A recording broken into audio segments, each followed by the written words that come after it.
and take it away. All right, great. Thank you, Adam. Thank you so much for the invitation to speak as part of this Peanuts lecture series. And I'm really excited to be talking about congenital and perinatal CNS infections. I have no disclosures. And the reason for us to specifically focus on congenital and perinatal infections as the topic for today's lecture is because infections incurred during this time period really differ from those acquired later in childhood or adulthood because of ongoing brain development. And as you can see from these three T2 weighted images at different stages of brain development, there's a lot of ongoing brain development between the fetal stage and the preterm brain and the term brain. And infection can really disrupt this brain development.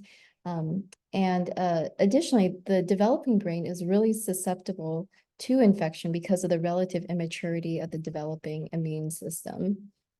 So for these two reasons, the developing brain is really disproportionately vulnerable to early pathogen exposure. And from a clinical perspective, when I speak with our neonatologists and our colleagues in neurology, they say that recognizing CNS infection in neonates can be really challenging. And that's because unlike older children and adults, neonates typically lack the classic signs of infection like fever or meningismus.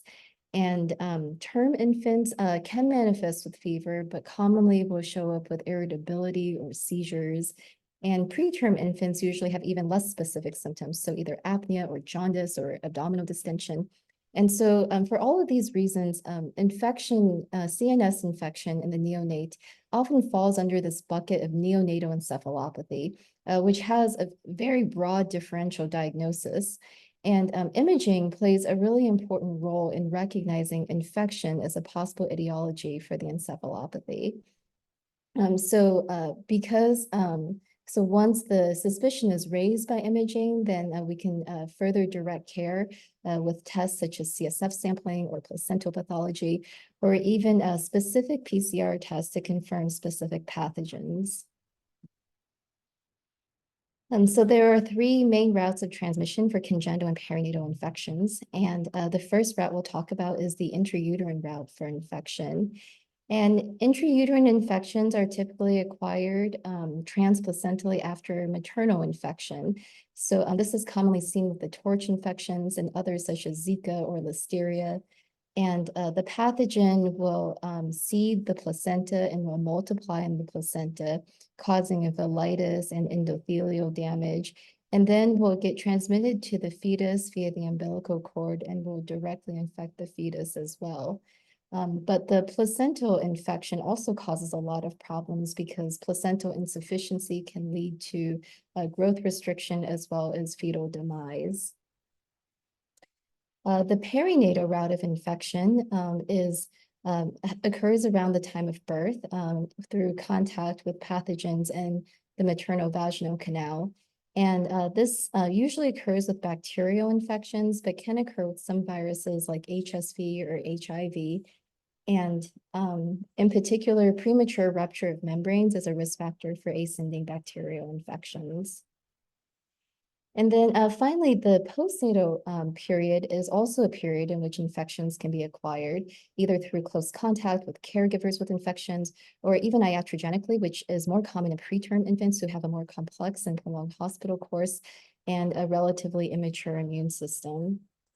And then there are some infections like HSV that can be transmitted through all three routes of transmission, although is more commonly transmitted either through a perinatal or a postnatal route. So in today's talk, we're going to highlight some of the most important guiding principles of CNS infection in this age group, and many of these themes will be interwoven throughout today's talk. So the first principle we'll discuss is that the age at the time of infection is often more important than the specific pathogen itself when it comes to the extent and the type of CNS injury encountered. Secondly, we'll discuss the role of the immune response in mediating the sequela of injury, as well as the development of subsequent immune-mediated disorders that we can identify by imaging. And finally, we'll look at the importance of assessing for known complications. So we'll focus on neonatal meningitis and discuss the importance of looking for known associated complications with that condition. So let's begin by discussing the importance of age at the time of infection.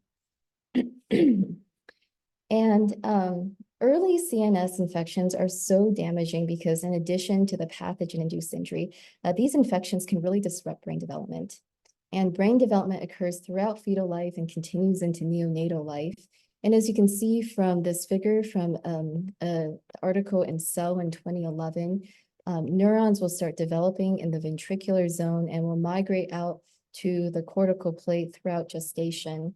And a large burden of neocortical neuronal migration in humans occurs between 12 and 24 weeks gestation, so the second trimester. And this is a fetal MRI of a 23-week fetus, and it's a coronal T2 weighted image, and you can see the alternating bands in the parenchyma of T2 hyper and hypointensity that we term the multi-layer pattern. So these alternating bands of intensity signify the various zones of the developing brain and demonstrate that neurons are actively migrating in this period. So we're seeing neuronal migration in vivo. So for this reason, earlier CNS infection is more damaging because not only is the brain very sensitive to neurotropic organisms, but injury will disrupt brain development that's occurring during this period. And that will lead to abnormalities of neuronal migration and cortical malformations. So this is a sort of a timeline that shows a gestation from conception to the perinatal period.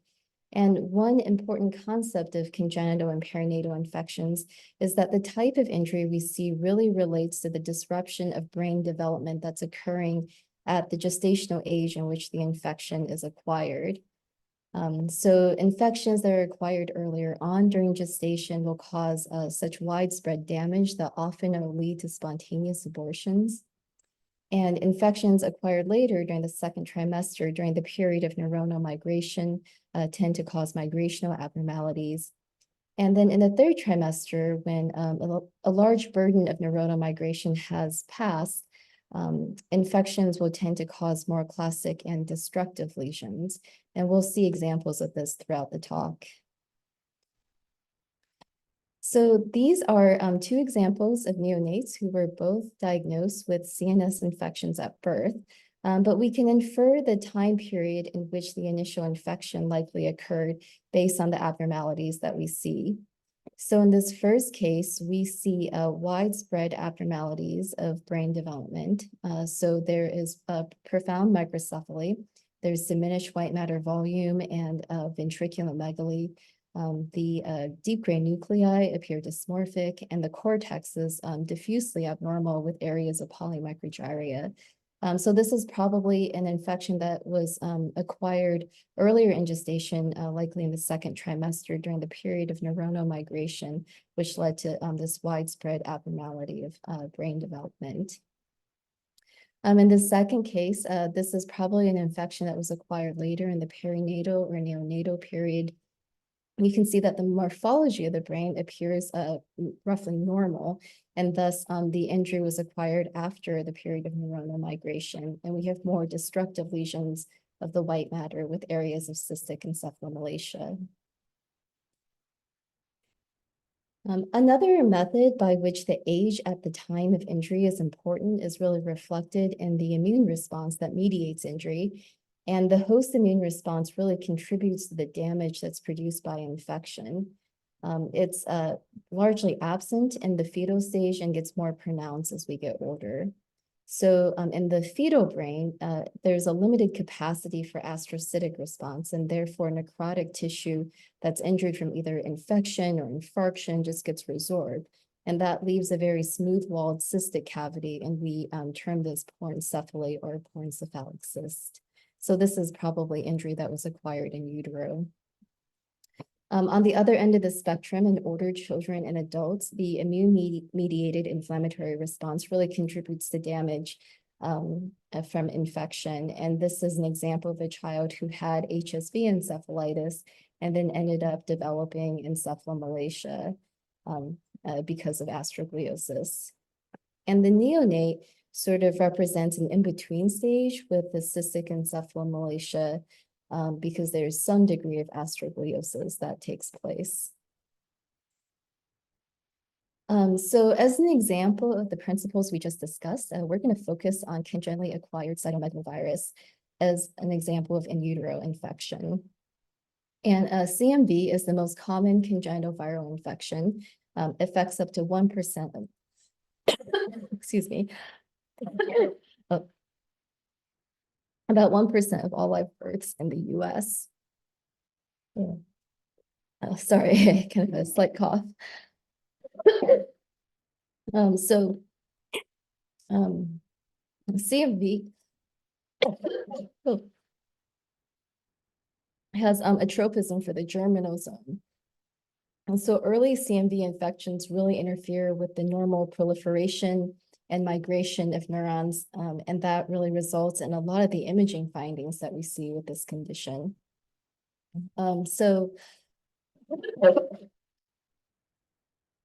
Excuse me. So this is a prenatal ultrasound of a infant who was subsequently diagnosed with congenital CMV. And you can see that there are areas of echogenicity that are centrally distributed within the basal ganglia that really correspond to areas of dystrophic calcification. And the head circumference and the cerebellar diameter were both measuring 2 weeks less than dates.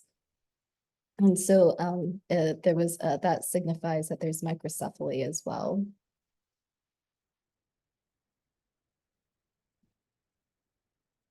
So this is a corresponding fetal MRI that was performed at 33 weeks, so later in the course of gestation.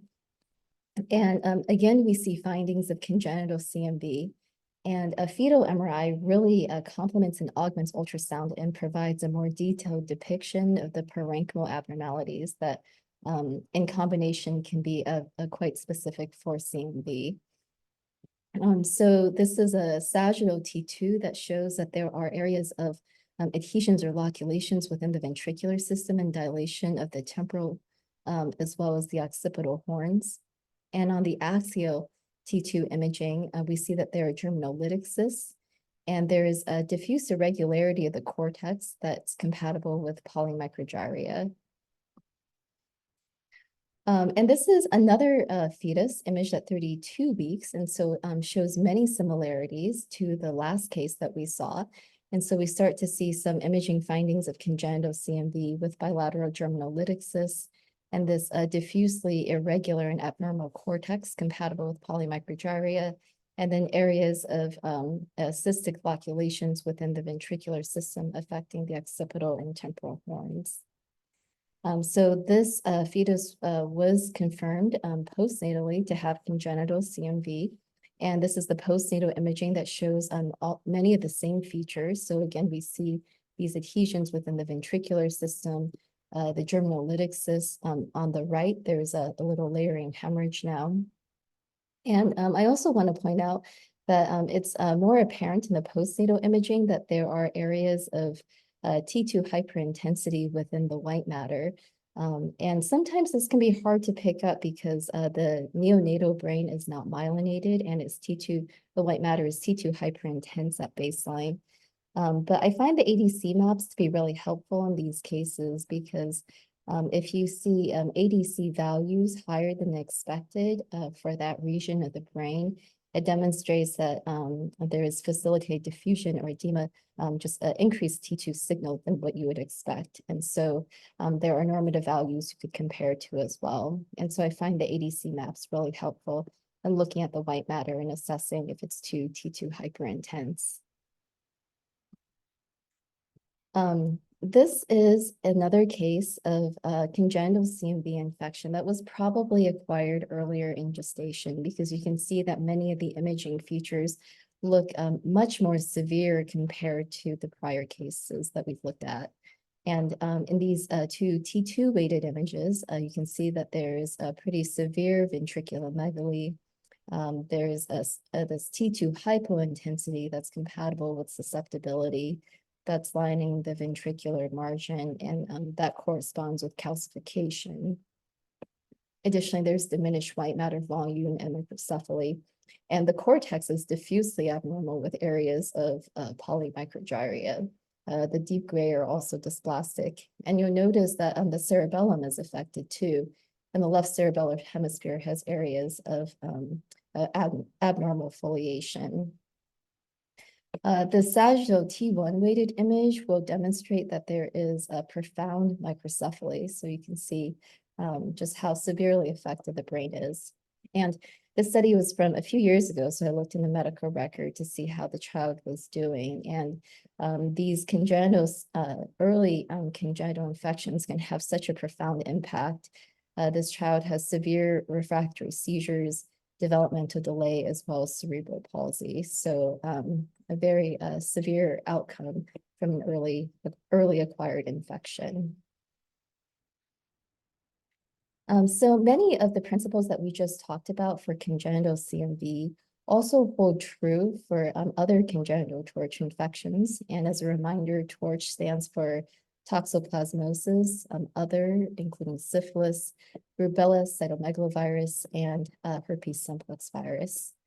And luckily, congenital rubella virus syndrome has pretty much disappeared from countries like the US with compulsory immunization against the virus. So it's not really a player in this congenital CNS infection world anymore. But there are other viruses that are becoming increasingly recognized, such as Zika or lymphocytic choriomeningitis virus, that are increasingly being recognized for causing congenital CNS infections, but are not part of this acronym. So here is another example of a congenital viral infection. And this is a case of Zika. And this is a fetal MRI that was obtained at about 25 weeks of gestation. And you can see that there are severe changes in the brain with severe ventriculomegaly and thinning of the cerebral mantle. And the cortex is smooth, which is abnormal at 25 weeks. So there's lissencephaly. And there's also in the posterior fossa fermion and cerebellar hypoplasia as well. So in this case, the mom had traveled to an endemic part of the world where there was Zika and was serologically found to have findings compatible with the recent Zika infection as well. So Zika shows a strong neurotropism similar to other torch infections and actually has preferential involvement of the neuroprogenitor cells. So that causes a massive disruption to neurogenesis.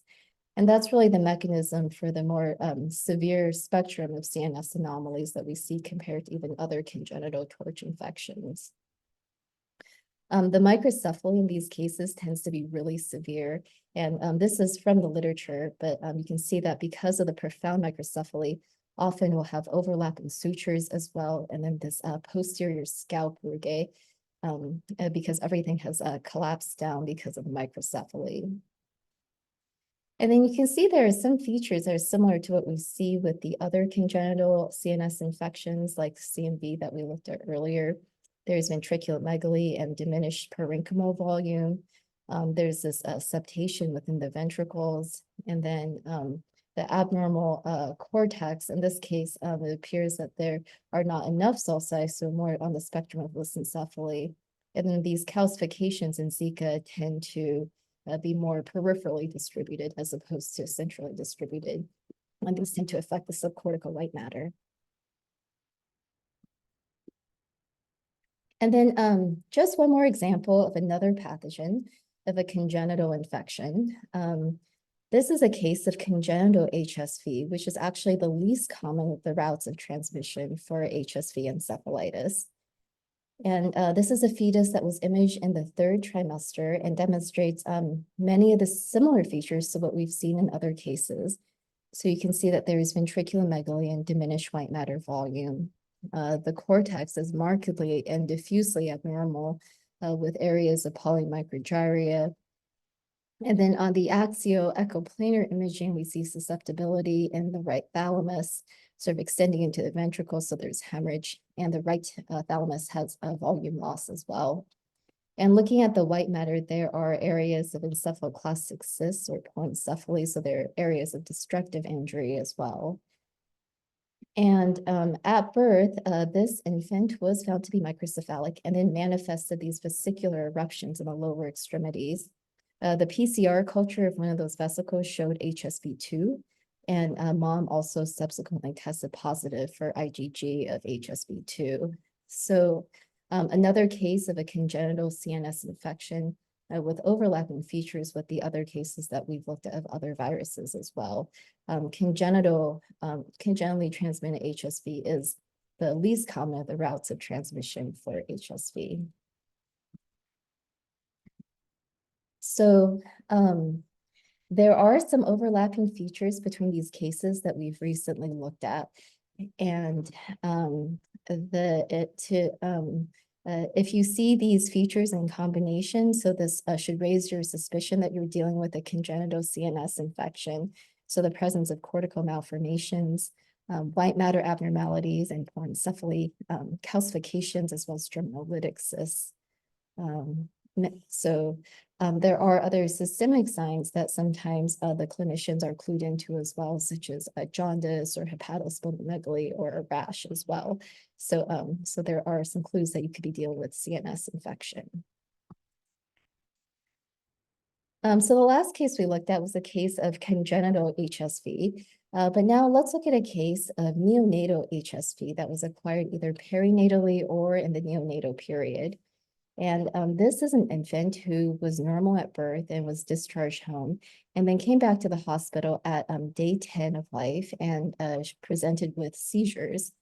And so these are two different slices of axial diffusion weighted imaging that shows that there are patchy areas of reduced diffusion, so bright on DWI and dark on ADC, that are non-patterned, so not in vascular territories, and sort of patchy and multifocal throughout the brain.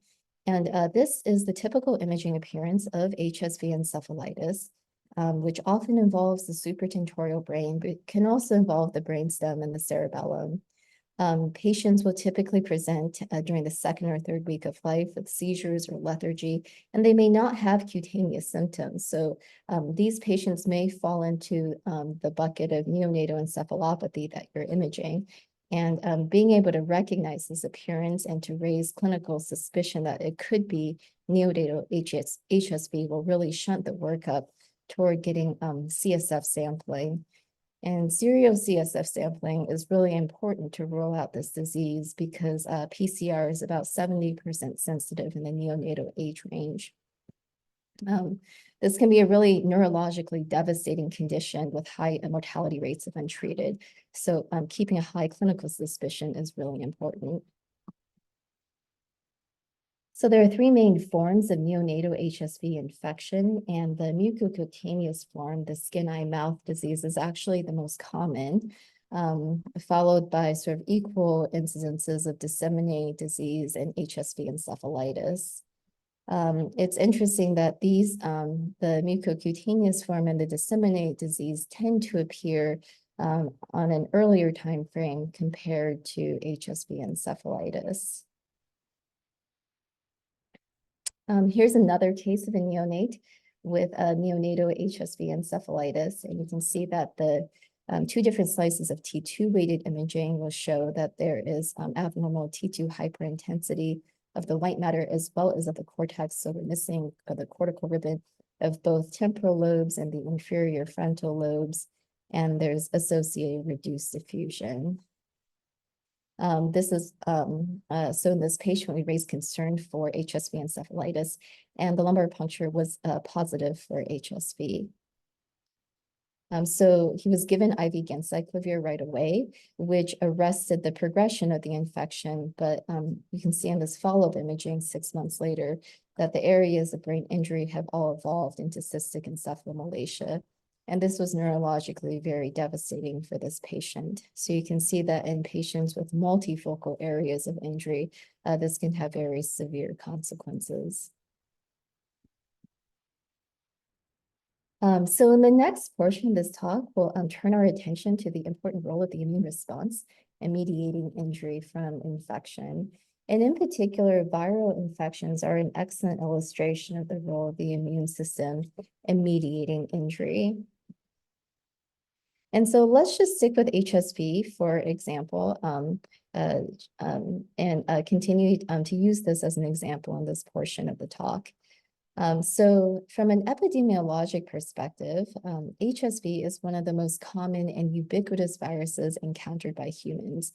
And we know that seropositivity ranges from 50 to 90% of the population worldwide and increases with age. So basically, all of us will have encountered HSV at some point in our lives and will have seropositivity.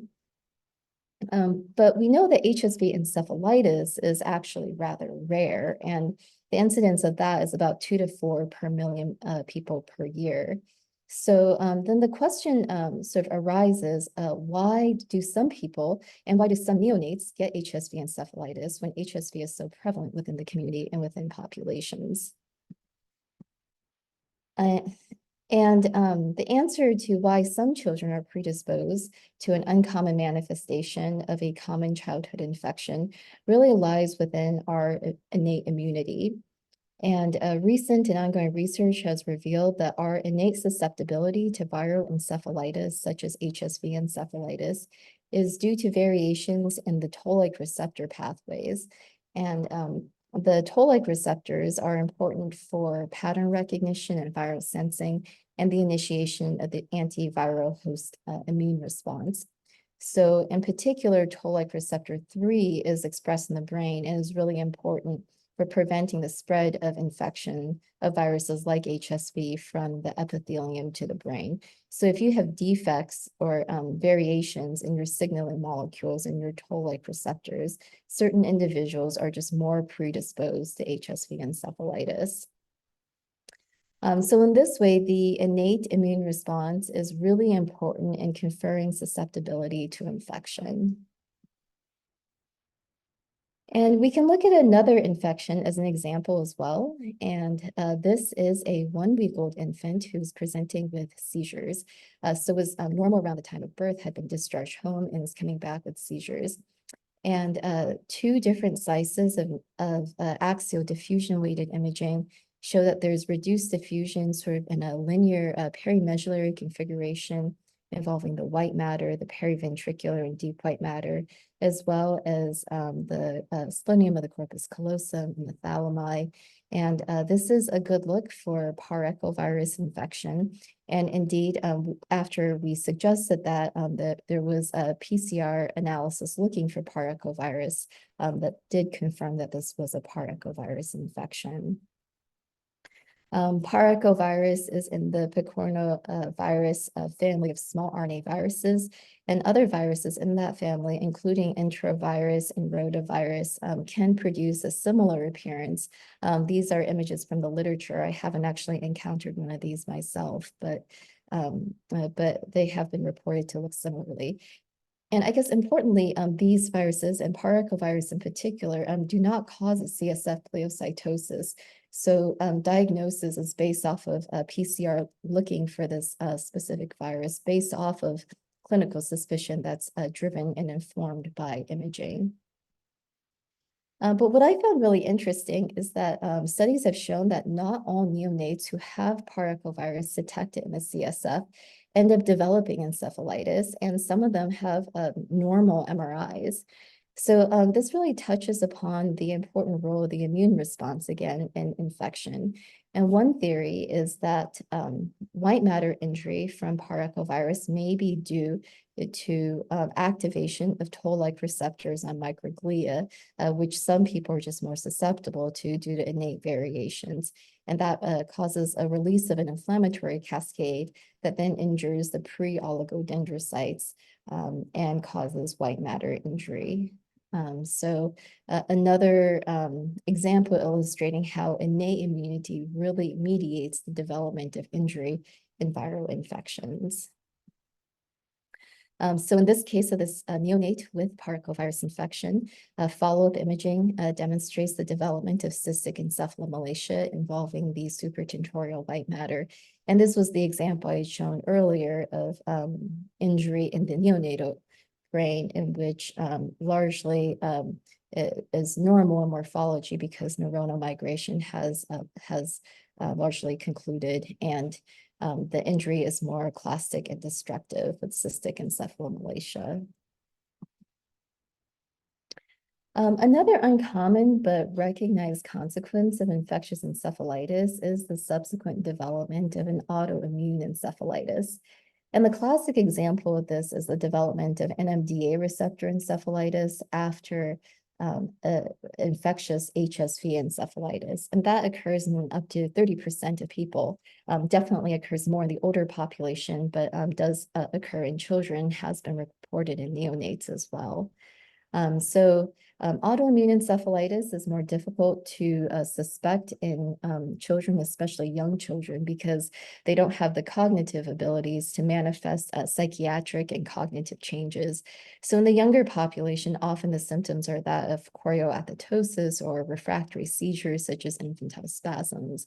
But if suspected for the test, it's important to test the CSF with an autoimmune panel, and then the treatment is immunosuppression. So subsequent to infectious encephalitis with patients presenting with different imaging findings or clinical presentations, it's important to keep this possibility in mind.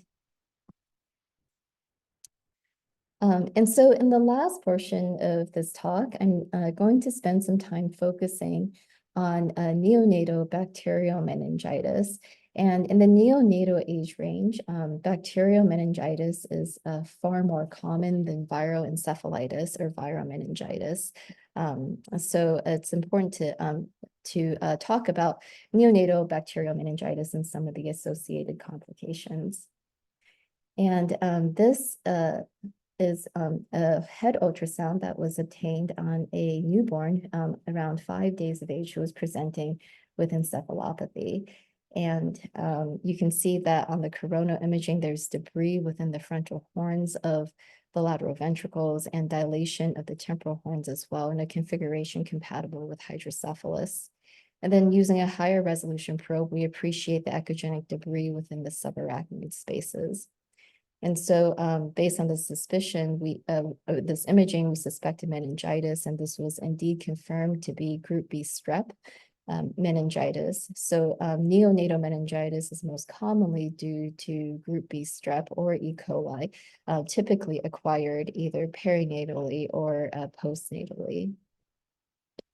And this is another neonate who also has group B strep, different patient, and this time imaged by MRI. And you can see on the axial T1 post-contrast imaging, there is a leptomeningeal enhancement throughout the brain, as well as ependymal enhancement lining the ventricles, and that's suggestive of ventriculitis.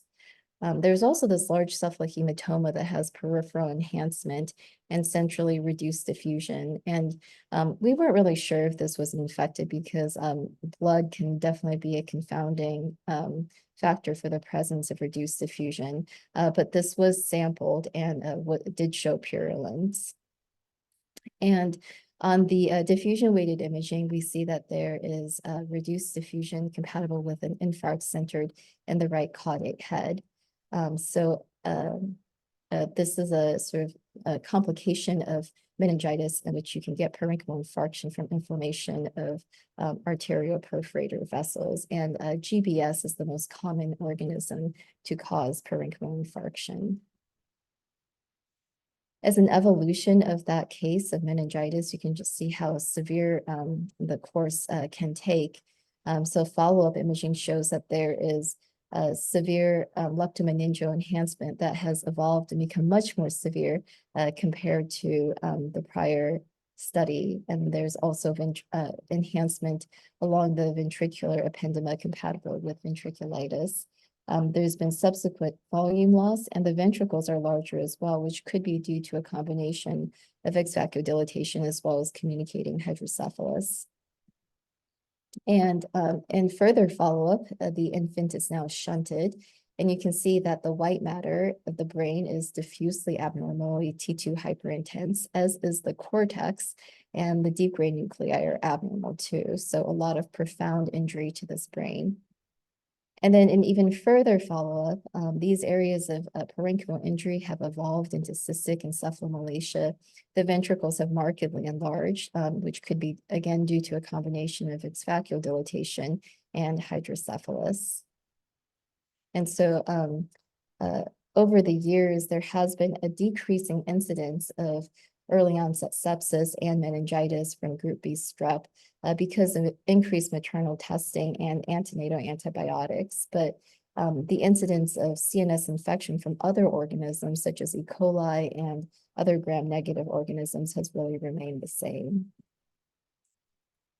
There are some organisms that more commonly will cause abscesses, and I've listed these here. And in particular, Citrobacter and Chronobacter are reported to cause abscesses in the majority of cases in which these organisms are identified. And this is a case from a while ago at our institution of a Citrobacter meningitis. And you can see an area in the periatrial white matter with reduced diffusion and peripheral enhancement compatible with an abscess. There are other scattered areas of reduced diffusion that could be liquefaction necrosis as well. And then infectious vasculopathy is another complication to keep in mind. So this is an infant who presented to the emergency room after initial discharge, came back at 6 days of life with lethargy and poor feeding, and then developed respiratory failure. And you can see that, the serum cultures actually initially grew E. coli, and then subsequently the CSF cultures did as well. And imaging at day 11 shows that there is profound reduced diffusion of the anterior circulation bilaterally, as well as the thalami, which are supplied from perforators in the posterior circulation. And there's also layering purulence in the occipital horns. And vascular imaging, so this MIP of an MRA shows that there is a regularity and narrowing of bilateral supraclinoid ICAs, as well as the proximal M1s and A1s. And so this meningitis has led to a vasculitis, in this case affecting large vessels as well. So the pathophysiology of infarcts within the brain is thought to be secondary to inflammation affecting perforator vessels, such as the lenticular striates and the thalamostriates, but can also affect large vessels as well, especially the supraclinoid ICAs, which are in close proximity to the meninges. And this was a case of E. coli meningitis. So we discussed before how GBS meningitis is the most likely to cause infarcts, but definitely other organisms can cause a lot of damage as well. And then to conclude on other associated complications to look for, this is important to also look for venous sinus thrombosis with neonatal meningitis. You can see this in the setting of a craniodoppler ultrasound with the absence of Doppler flow in the superior sagittal sinus. And of course, we can identify this by MRI with contrast or an MRV, but non-contrast imaging, you can also pick up these findings as well. With this non-contrast head CT, you can see there's a hyperdensity in the superior sagittal sinus as well as the deep venous system. And on a pre-contrast, a T1 image, there's intrinsic hyperintensity of areas of thrombosis of the superior sagittal sinus in the deep venous system. So a complication to keep in mind with neonatal bacterial meningitis. And then finally, another complication is subdural empyemas.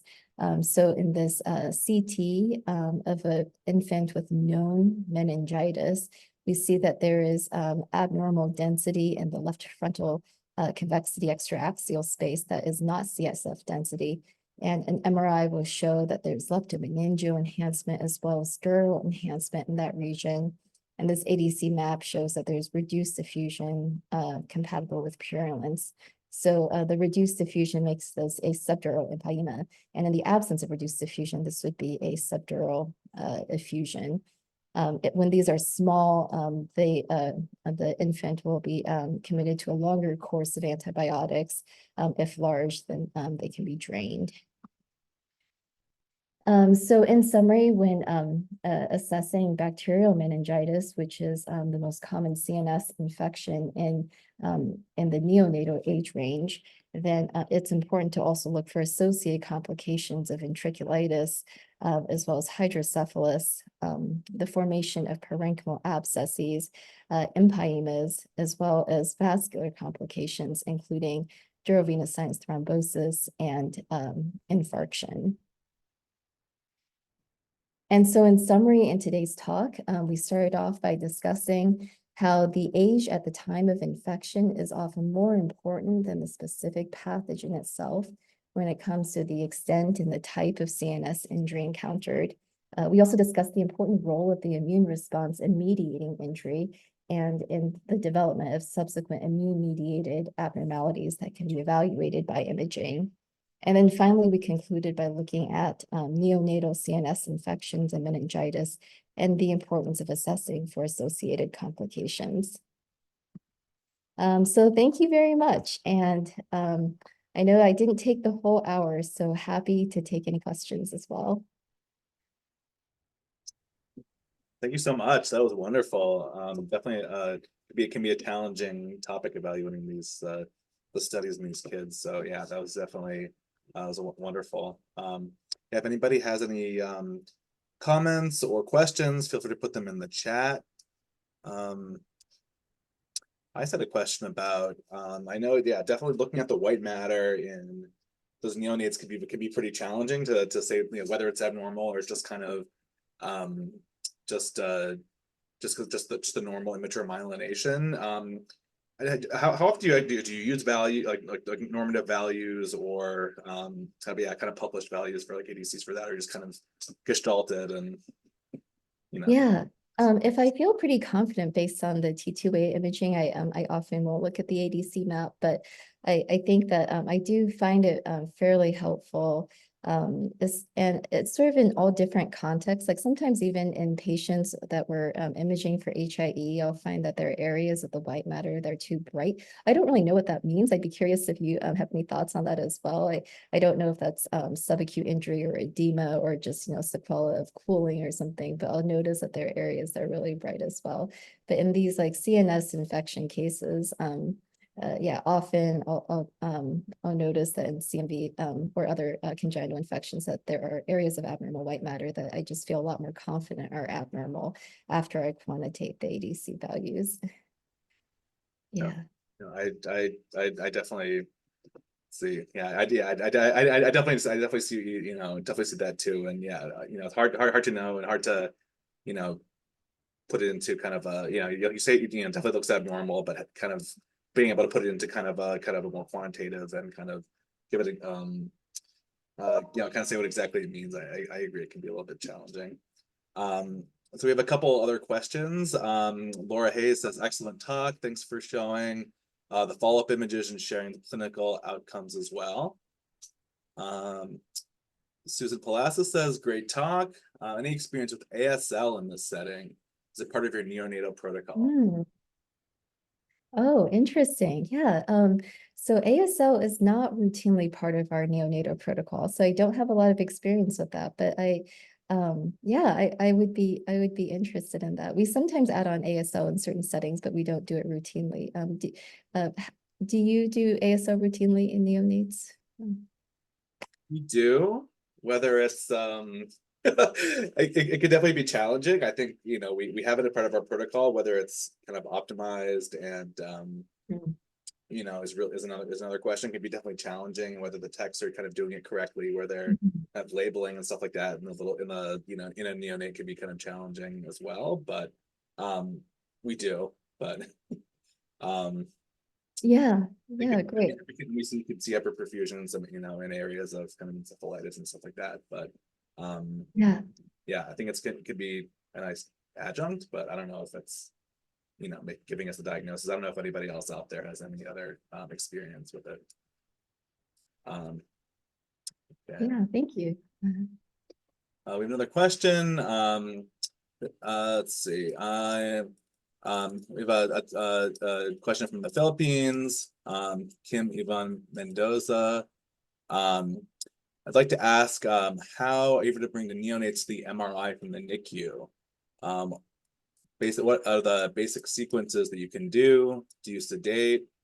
One of the problems is the majority of toxic and fragile neonates are not able to get to the MRI, kind of where they are. Yeah, thank you. That's a great question. I think that's definitely a problem in the neonatal age range to be able to get high quality images while trying to limit sedation and also trying to find the optimal window in which it's safe to image.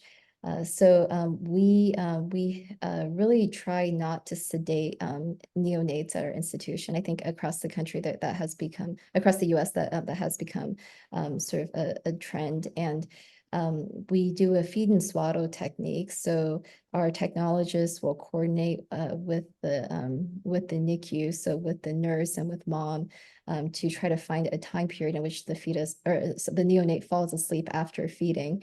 And at that time, we'll actually we'll swaddle them really tightly in upstairs in the NICU, put on headphones as well as little blindfold, and then bring them downstairs to MRI. And they will ideally sleep through the entire MRI study. It doesn't always work, but we've been able to obtain really high quality imaging with a lot of experience from our technologists as well as the ICU nurses in this area.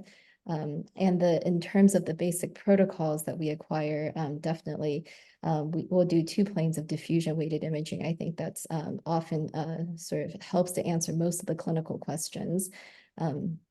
And then we'll do a really heavily weighted T2 weighted imaging to account for the high water content of the neonatal brain, as well as a T1 weighted imaging. These we have actually switched to 3D acquisitions for both T1 and T2 weighted imaging. And we'll do an SWI and then a spectroscopy that is standardly centered over the basal ganglia, so long and a short echo spectroscopy. That's our basic neonatal protocol.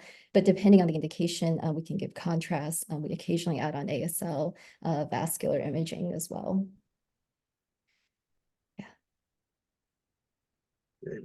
Yeah, so I guess you don't routinely do a flare. I guess we've been talking about kind of about our neonatal protocol as well, and also our feed and bundle protocol here. And yeah, do you routinely do a flare? I know that a lot of places don't. We do still, but yeah. Yeah.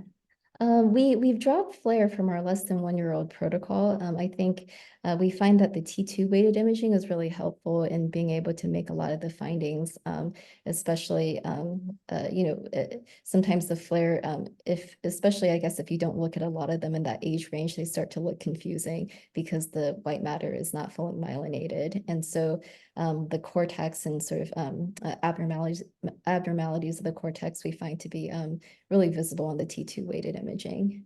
But yeah, I'd be curious in what context you find that the flare is really helpful.